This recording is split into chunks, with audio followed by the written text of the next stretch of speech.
حضرت انس بن مالک رضی اللہ تعالیٰ عنہ سے روایت ہے، عرض کیا گیا، اے اللہ کے رسول، ہم مسلمان کب نیکی کا حکم دینا اور برائی سے منع کرنا چھوڑ بیٹھیں گے؟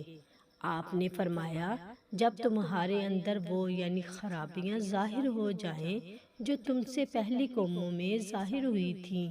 آپ نے کہا، اللہ کے رسول، ہم سے پہلی امتوں میں کیا ظاہر ہوا تھا؟ آپ نے فرمایا، حکومت کم عمر یعنی بچکانہ ذہن رکھنے والے افراد میں اور بے حیائی بڑوں میں، یعنی جوان تو بدکاری میں ملوث ہوں گے ہی، بوڑھے بھی باز نہیں آئیں گے، اور علم تمہارے ذلیل لوگوں میں۔ حضرت زید بن یحییٰ رحمۃ اللہ نے فرمایا، تمہارے ذلیل لوگوں میں علم ہونے کا مطلب یہ ہے کہ علم فاسق یعنی اور بدکار لوگوں میں ہوگا جو علم پر عمل نہیں کریں گے۔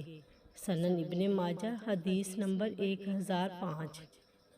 حضرت ابو امامہ رضی اللہ تعالیٰ عنہ سے روایت ہے، رسول اللہ صلی اللہ علیہ وآلہ وسلم نے فرمایا، قیامت کے دن اللہ کے ہاں سب سے برے درجے والا شخص وہ ہوگا جس نے دوسروں کی دنیا کے لیے اپنی آخرت ضائع کر لی۔